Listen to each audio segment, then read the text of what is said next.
कैसे आप सभी, और आशा करते हैं बहुत ही मस्त होंगे। तो आज हमारा बीएससी का सेमेस्टर 1 का हायर ट्रिग्नोमेट्री यूनिट का देखिए, हम इसमें जो पढ़ेंगे ना तो सिर्फ क्वेश्चन सॉल्विंग के लिए पढ़ेंगे और एग्जाम में कौन क्वेश्चन आएगा उसके हिसाब से, ज़्यादा थ्योरेटिकल चीज़ नहीं पढ़ेंगे। क्वेश्चन देखेंगे और उसका टाइप बाय टाइप सीखेंगे कैसे बनाया जाता है। तो आइए शुरू करते हैं। जैसा कि आप बोर्ड पर देख रहे होंगे तो एक चीज़ लिख दे, ये किसका है? यूनिट 1 का, यूनिट 1 का है, मतलब हायर ट्रिग्नोमेट्री का। आपको समझ में आ रहा होगा। देखिए सबसे पहले इसमें क्या करना है कि बीएससी मैथ का है, सेमेस्टर 1 है, समझ में आया? देखिए यहाँ पर लिखा भी किया है कि सिर्फ क्वेश्चन सॉल्विंग के लिए इसका उपयोग करें। और polar representation of complex number में हमें पढ़ना है, we have to learn complex number क्या है, मॉडुलस निकालना सीखेंगे, कंजुगेट सीखेंगे, मल्टीप्लिकेटिव इन्वर्स सीखेंगे, आर्गुमेंट एंड प्रिंसिपल आर्गुमेंट सीखेंगे और चेंज इनटू पोलर फॉर्म, और पोलर फॉर्म से फिर कार्टेशियन फॉर्म में चेंज करना सीखेंगे, फिर पोजीशन ऑफ कॉम्प्लेक्स नंबर, फिर polar form of cartesian form. तो ये चीज़ हम सीखेंगे। तो आइए शुरू करते हैं। तो यहीं से सीखते हैं। देखिए सबसे पहले जो होता है, 1 मिनट, एक्स नंबर क्या होता है? कॉम्प्लेक्स नंबर को हम जेड से लिखते हैं और जेड बराबर ए प्लस आयोटा बी लिखा जाता है, जहाँ पर ए जो है हमारा रियल पार्ट है और जो बी जो है इमेजिनरी पार्ट है। इमेजिनरी पार्ट ऑफ जेड और real part of z, imaginary part of z और real part of z. Modulus का जो फार्मूला होता है, मॉडुलस को हम जेड लिखते हैं और मॉडुलस हमेशा रूट अंडर ए स्क्वायर प्लस बी स्क्वायर निकलते हैं, मतलब रियल पार्ट का स्क्वायर प्लस इमेजिनरी पार्ट का।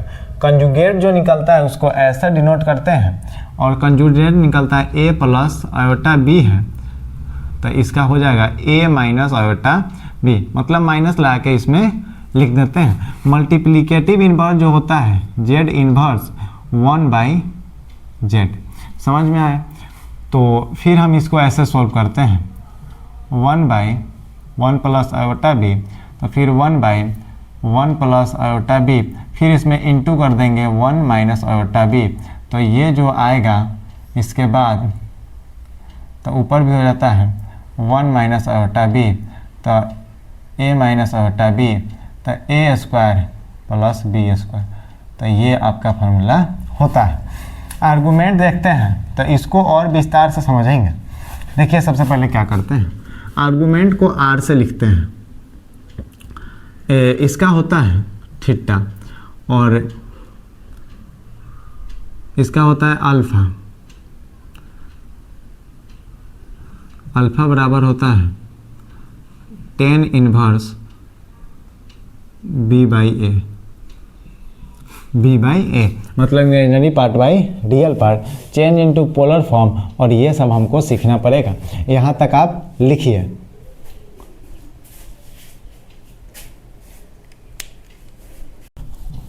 तब आपको जाके समझ में आएगा। तो चलिए सीखते हैं। जैसे हमारा एक क्वेश्चन है, जेड बराबर 2 + 3 आयोटा, तो हमको इसका निकालना है कंजुगेट। कंजुगेट निकालना है तो लिखेंगे जेड ऐसे डैश और 2 - 3 आयोटा लिख देंगे, यही क्या हो गया? कंजुगेट। अब इसका निकालना है मॉडुलस, तो सिर्फ मॉडुलस को ऐसे डिनोट करेंगे और 2 का स्क्वायर प्लस 3 का स्क्वायर कर देंगे, तो ये हो जाएगा 4, 3 3 9 √13। मॉडुलस समझ में आया। अब हमको निकालना है मल्टीप्लिकेटिव इन्वर्स, तो जेड इन्वर्स लिखेंगे 1/z लिखेंगे, फिर 1 लिखेंगे, जेड के जगह पर 2 + 3 आयोटा है, फिर इसको क्या करेंगे 1/2 + 3 आयोटा 2 - 3 आयोटा, ऊपर भी लिख देंगे 2 - 3 आयोटा, और इसको क्या करेंगे सोल्व करेंगे, तो 2 - 3 आयोटा बाई 2 का स्क्वायर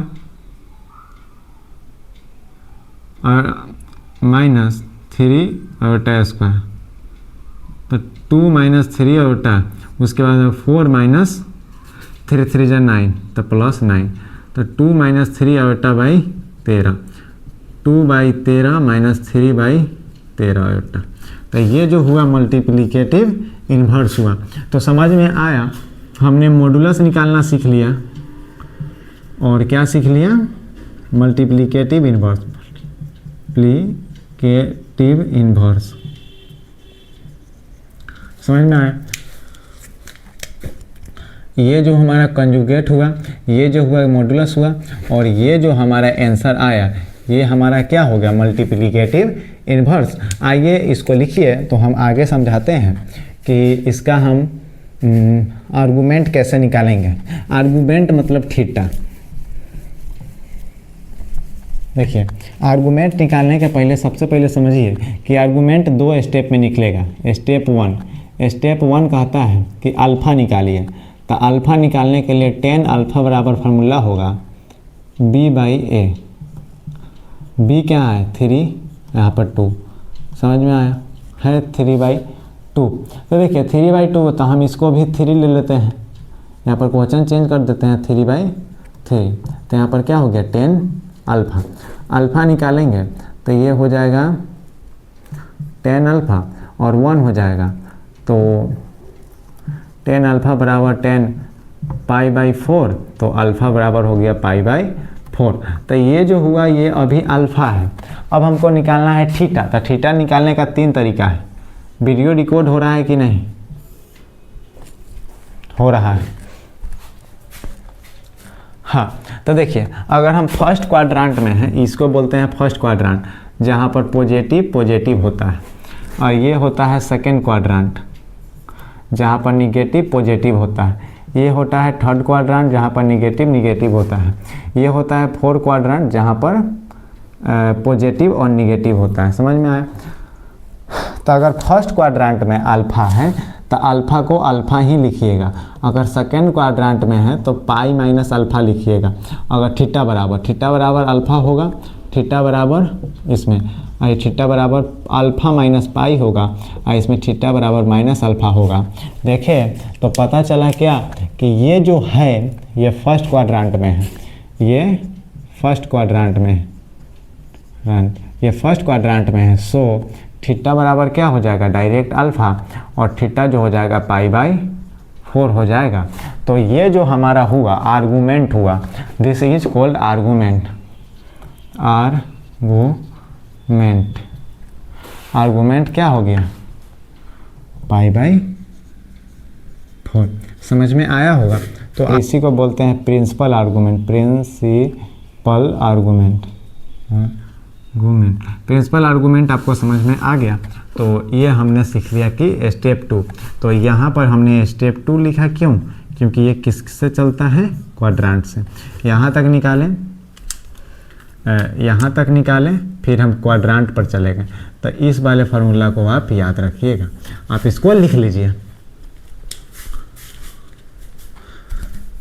चलिए तो मिटाते हैं। इसको एक और देखिएगा क्या, देखिए एक और देख लीजिए।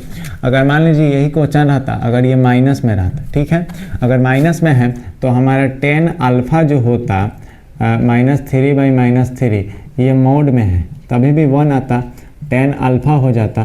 तो हम अल्फ़ा बराबर π/4 लिख सकते हैं डायरेक्ट, ठीक है। थीटा क्या होगा, चूँकि ये थर्ड क्वाड्रांट में है तो ये अल्फ़ा माइनस पाई होगा, तो ये π/4 माइनस क्या होगा, पाई, तो ये होता -3π/4। तो थीटा हमारा क्या आ गया, इतना। दिस इज कॉल्ड क्या हो गया,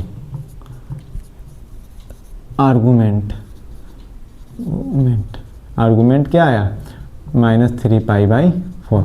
इसका यूज किस में करते हैं, चेंज करने में, इसको पोलर फॉर्म में। तो आइए हम इसको अब देख लीजिए, याद रखिएगा। अब इसको पोलर फॉर्म में चेंज करना सीखते हैं। अगर फर्स्ट क्वाड्रांट है तो इसका होता है प्लस, ये रियल पार्ट हो गया, ये इमेजिनरी पार्ट हो गया। अगर सेकेंड है तो इसका डायरेक्ट थीटा बराबर क्या होगा, अल्फ़ा, समझते रहिए। अगर सेकेंड क्वाड्रांट में है तो माइनस प्लस, प्लस माइनस, ये क्या होता है, ये होगा थीटा बराबर पाई माइनस अल्फ़ा, इसमें थीटा बराबर अल्फ़ा माइनस पाई, इसमें थीटा बराबर माइनस अल्फ़ा। समझ में आया? यहाँ तक लिख लीजिए। और आइए तो हम इसको पोलर फॉर्म में चेंज करना सीखते हैं। बात आ रही होगी समझ में? जी हाँ।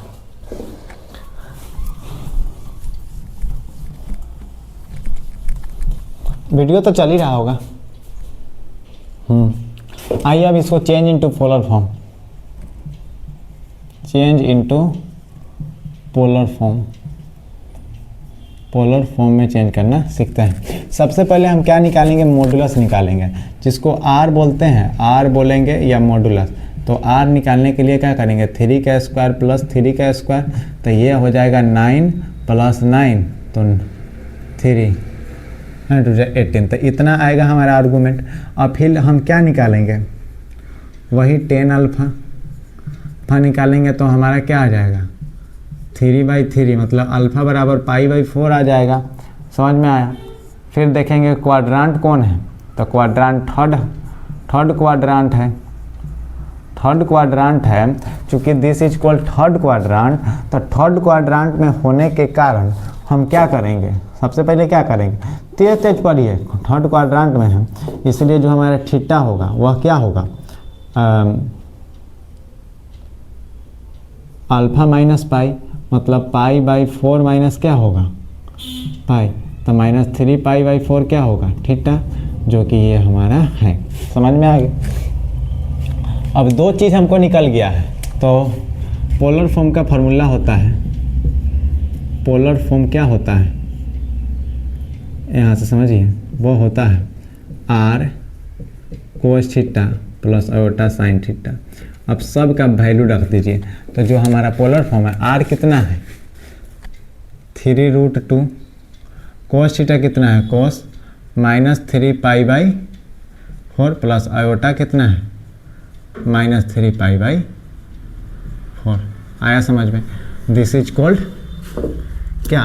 पोलर में हम लोग चेंज करना सीख गए। अब देखिए इसको चेक करना है, तो इसको चेंज कर लीजिए किस में? अब देखिए इसका वैल्यू रख दीजिए, चेक करते हैं। चलिए कैसे?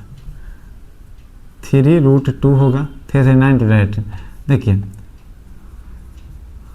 cos 3 पाई/4 लिख सकते हैं, माइनस आयोटा साइन 3 पाई/4 लिख सकते हैं, 3√2 cos 3 पाई/4 लिख सकते हैं, -3√2 साइन 3 पाई/4। देखिए 3 पाई/4 का मान क्या होगा? तो आइए हम आपको बताते हैं। 3 पाई/4 को क्या लिख सकते हैं? पाई माइनस पाई/4, पाई माइनस पाई/4 लिख सकते हैं। 3√2 को cos क्या लिख सकते हैं? Pi minus pi. इसको भी वही लिख सकते हैं, यहाँ पर आयोटा लिख दो, आयोटा पाई माइनस पाई/4। अब आइए इसको मिटाते हैं, आप चेक करते हैं। इतना लिख लीजिए।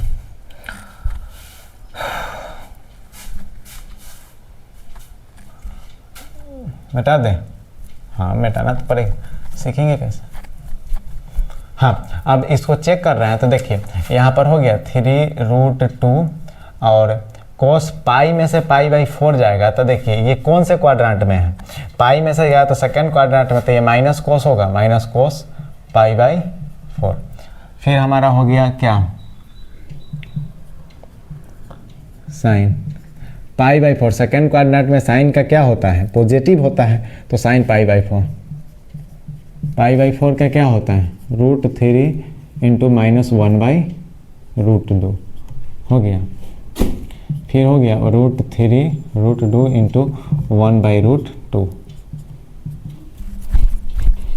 अब देखिए इससे ये कट जाएगा, अब क्या बचा? -3, और फिर इससे ये कट जाएगा तो -3 और बटा बचा, तो प्रूफ हो गया। मतलब हम पोलर को चेंज कर सकते हैं कॉम्प्लेक्स नंबर में, इस कॉम्प्लेक्स को चेंज कर सकते हैं पोलर। आया समझ में? नहीं आया तो उस वाले तरीका को अपनाइए और बनाइए खुद से। एक और बताते हैं, समझ में आएगा। इसको लिख लीजिए। मिटाकर क्वेश्चन लिखते हैं और थोड़ा देखते हैं कि वीडियो कहाँ तक शूट हुआ। -2 है,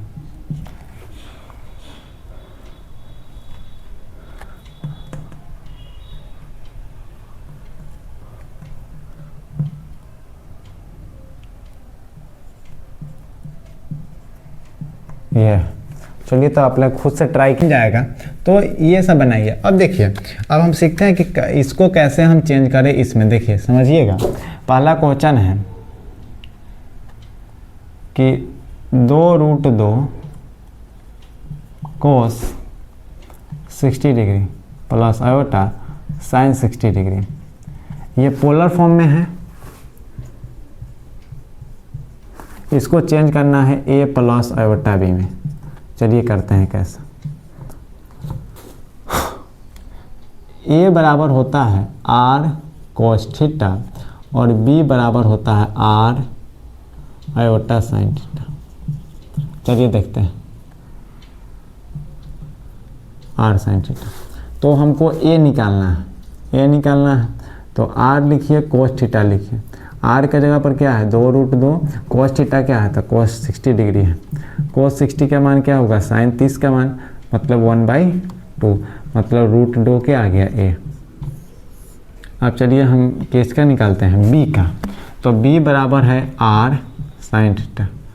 तो r के जगह पर हमारा क्या है 2√2 और sin थीटा कितना है 60, 1/√3/2 होगा।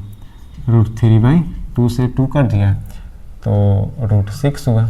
b नंबर क्या है √6। नाउ z बराबर क्या होता है a प्लस आयोटा b। तो a क्या हो गया √2 और प्लस आयोटा, b के जगह पर क्या लिख दें √6। आया समझ में। तो यही आपका हो गया पोलर फॉर्म से ये और ये। तो इतना आप समझ गए होंगे, समझ में आया। और जो चीज़ था आप समझ गए। अब एक चीज़ है कि इसको आप लिखिए कि कभी कभी प्रश्न दे देगा ऐसे कि आपको कहेगा, देखिए z बराबर दिया है 3 - 3 आयोटा, z बराबर दिया है 2 + 3 आयोटा, z बराबर दिया है -2 + 3 आयोटा, z बराबर दिया है +-3 आयोटा। आपको बताना है इसका क्वाड्रेंट क्या है। तो आप देखिए, आपने यहाँ पर माइनस कोमा माइनस है, मतलब ये किस क्वाड्रेंट में है, थर्ड क्वाड्रेंट में। समझ में आया। आपने देखा यहाँ पर प्लस है, यहाँ पर प्लस है, मतलब ये फर्स्ट क्वाड्रेंट में है। आपने देखा यहाँ पर माइनस है, यहाँ पर प्लस है, मतलब ये कौन क्वाड्रेंट में है। तो आप बताइए, ये माइनस है, फिर यहाँ पर है प्लस है, ये माइनस है, तो प्लस है माइनस है, ये माइनस है प्लस है, तो सेकेंड में हो गया, और ये किस में हो गया थर्ड क्वाड्रेंट में। आपको ये पूरा क्वाड्रेंट समझ में आया होगा। आशा करते हैं कि इससे ज़्यादा नहीं है। बस क्या क्या सीख लेना है तो देख लीजिए। कंजुगेट आना चाहिए, मॉडुलस आना चाहिए, पोलर फॉर्म में चेंज करने आना चाहिए, फिर कार्टेशियन फॉर्म में चेंज करने आना चाहिए, मल्टीप्लिकेटिव इन्वर्स आना चाहिए, मॉडुलस आना चाहिए, कंजुगेट आना चाहिए, मल्टीप्लिकेटिव इन्वर्स आना चाहिए। बहुत से चीज़ है जो आपको इतना कम से कम आना चाहिए। इसके बाद डी मॉर्गन थ्योरम है और पूरा आपका ये लेक्चर समाप्त हो गया। तो इतना में अच्छा लगा होगा और ये चीज़